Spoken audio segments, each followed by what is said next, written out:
మీ business ఏదైనా మీ ఊర్లో promotion చేయాలంటే అది సుమన్ టీవీతోనే సాధ్యం. ఇప్పుడే సంప్రదించండి.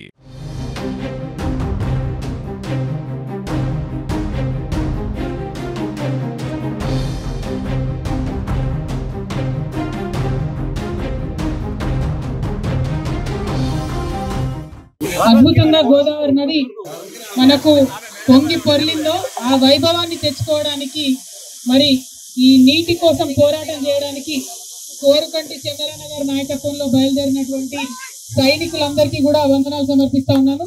అందరికీ ఉద్యమాభివందనాలు. మరి రామగుండం దగ్గర నుంచి పాదయాత్ర చేసుకుంటూ పెద్దపల్లి నియోజకవర్గం ఈ గోదావరి నది విషయంగా చాలా రోజులుగా మన బొట్టు రవీందర్ గారు నాకు పదే పదే చెప్తూ వచ్చినారు. మేమందరం కలిసి పాదయాత్ర చేద్దాం అనుకుంటున్నాం అక్క అని. తను, ఉషమ్మ, మన రాజ్ కుమార్ గారు, సంధ్యమ్మ వీళ్ళందరూ కూడా కలిసి బయలుదేరుతున్నామనంటే మరి వారందరికీ కూడా నాయకత్వం వహించి వారిలో స్ఫూర్తి నింపి కోరుకంటి చంద్రన్న లీడ్ చేసుకొని ఇన్ని కిలోమీటర్లు పాదయాత్ర చేసి అల్టిమేట్ గా కేసీఆర్ గారిని కలవడానికి రావడం అన్నది నిజంగా ఒక మరుపురానటువంటి సంఘటన. ఇది చరిత్రలో నిలిచిపోయేటటువంటి సంఘటన. ఎందుకోసం అంటే ఆనాడు మనం తెలంగాణ ఉద్యమంలో పాటలు పాడుకున్నాం. తలాపున పారుతోంది గోదారి మన బతుకు ఎడారి అన్నటువంటి పాటలు పాడుకున్నాం. అటువంటి పాటల నుంచి మళ్ళీ సస్యశ్యామలమైనటువంటి గోదావరిని చూసినాం. ఆ గోదావరి నది నుండి ప్రతి ఊర్లో ఉన్నటువంటి చెరువును కూడా నింపుకున్నాం. ప్రతి ఇంటికి మంచినీటిని ఇచ్చుకున్నాం. హైదరాబాద్ మహానగరం వరకు ఆ నీరు పోవాలని సంకల్పం మనం చేసుకున్నాం. ప్రతి ఒక్క పరిశ్రమకు గోదావరి నీళ్లు ఇచ్చుకున్నాం. ఎన్నడూ లేనిది ఎండాకాలంలో కూడా మత్తడి దుంకేటటువంటి చెరువులను 60 ఏళ్ల తర్వాత మన తెలంగాణలో చూసినాం. అదంతా కూడా కేవలం కేసీఆర్ గారి వల్ల, వారు కాళేశ్వరం ప్రాజెక్టుని సంకల్పం చేయడం వల్ల మాత్రమే జరిగిందని చెప్పక తప్పదు. మరి అటువంటి కాళేశ్వరంలో మేడిగడ్డ దగ్గర ఏదో జరిగింది అని ఎన్నికల ముందు మొదలుపెట్టి అదైతే నాకు డౌటే. ఎందుకంటే కాంగ్రెస్ బీజేపీ కలిసి ఎట్లా బీఆర్ఎస్ ఏం చేయాలని కుట్రవన్నిండ్రు.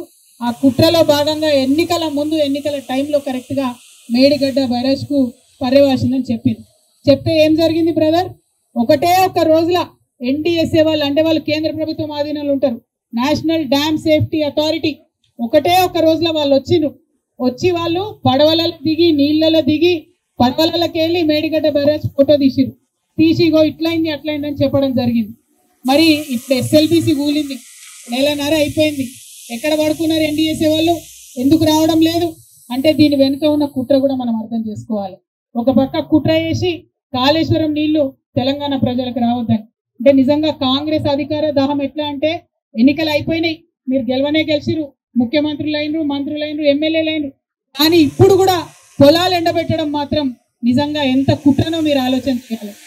ఏదేమన్నా కానీ మా రాజకీయం మాకు కావాలి. లక్షలాది ఎకరాలు ఇవాళ ఎండుతున్నా కూడా సిగ్గు లేకుండా చూసుకుంటూ కూర్చుంటున్నారు తప్పితే రైతుల కష్టాలు పడతలేవు. మరి ఆ ప్రభుత్వం కన్ను తెరిపియాలని చెప్పి ఇవాళ రామగుండం నుంచి రగుల్ జెండా ఎత్తుకొని వచ్చినటువంటి మీకు అందరికీ కూడా మళ్ళీ ఒకసారి పేరున ఉద్యమాభివందనాలు తెలియజేస్తున్నా.